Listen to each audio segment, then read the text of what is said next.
So the Houston Rockets have just traded for John Wall and a first-round pick, and they will be sending Russell Westbrook to the Washington Wizards.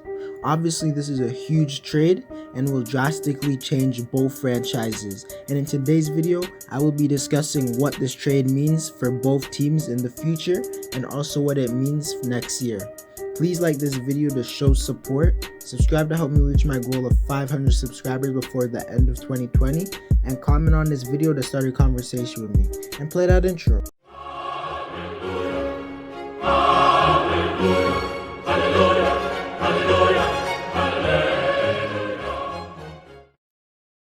Russ to Washington and Wall to Houston will drastically impact both teams. We will first look at what this trade means for the Rockets, and I think that this offseason will be a huge W for Houston if James Harden resigns his trade request.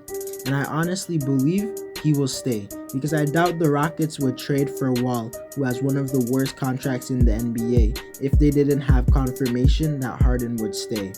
Wall will be returning from the worst injury a basketball player can get, which is an Achilles injury.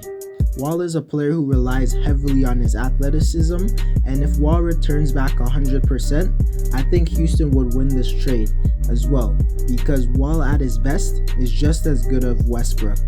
There has been some speculation that Wall's jump shot has improved since his time out, and even if Wall is the same shooter as before, he is still an upgrade over Westbrook in terms of shooting, because he shoots slightly higher as a percentage and he doesn't take as much dumb shots as Russ and has way higher IQ. They won't be missing Russ's playmaking because Wall is a better and more willing passer. Wall also plays more in control. The Harden and Russ duo worked out decently last year, but I think Wall and Harden could work even better, due to Wall being a way superior defender, because whenever the ball was never in Russ's hands, he would not move at all on offense and would just stale up the offense. Wall has never been a great off-ball player, but I think he would be more willing to play off-ball than Russ, since he's not as hard-headed and he's not a star like Russ as of right now, and he's looking to revitalize his career, so I can see him moving off the ball more than Russ. Wall has never played on a team with this much spacing, and that might make us see a better version of Wall, because the paint will be more open for him to drive, and he will also have more shooters to pass the ball to. Wall and Cousins pick and rolls can be very hard to defend if Cousins comes back even 70% of his old self. Wall can also run pick and rolls with Christian Wood. With the Rockets adding Wall, their projected starting lineup will be Wall at the point, Harden at the 2, Daniel House at the 3, PJ Tucker at the 4, and Christian Wood at the center.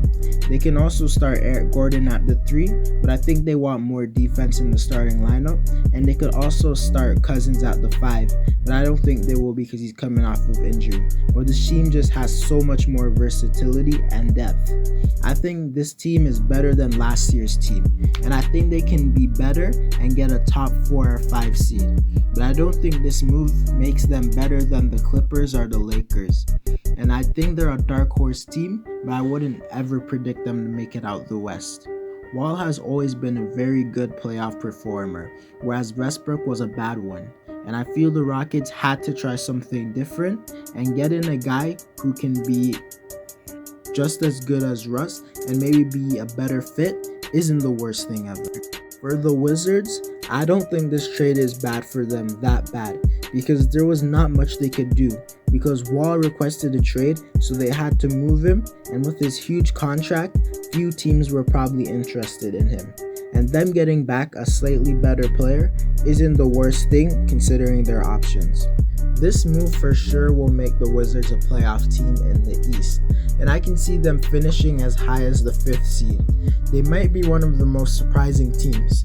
The Wizards can be one of the best offensive teams now because Russ can feed their shooters, and I think Beal will flourish alongside Russ, similar to how Paul George had an MVP year in 2019. Many people view Russ negatively because of how he played in the playoffs, but people forget how good Russ was in the regular season. He averaged 27 points and was the most efficient from the field that he had ever been in his career, shooting 47%. I still think Russ will make his dumb plays and turnovers, but I think he will make the Wizards a better team. I feel like the Wizards will be a team you don't want to face because a team that is that good on offense can always cause trouble. The Wizards also have a legitimate duo of 2 top 25 players. This move doesn't make the Wizards title contenders and maybe not even dark horse contenders. And it definitely doesn't make them better than the Bucks, Heat, Celtics, Raptors. This move puts them in the level of the 76ers and Pacers. They are capable of defeating one of the top tier teams, but I doubt they will because they might have the worst defense in the league. I think this will be a fun team to watch, but they're not getting out of the East and they're probably not even getting out the second round. But being a second round exit team is better than being the worst team in the league or being in the middle pack, which is where they might have been if they didn't make this trade. Anyways guys, that's it for the video. Please like the video to show support. Subscribe to help my channel reach my goal of 500 subscribers before the end of 2020, and comment on this video to start a conversation with me. Also check these 2 videos up above if you like this one, and I'm out.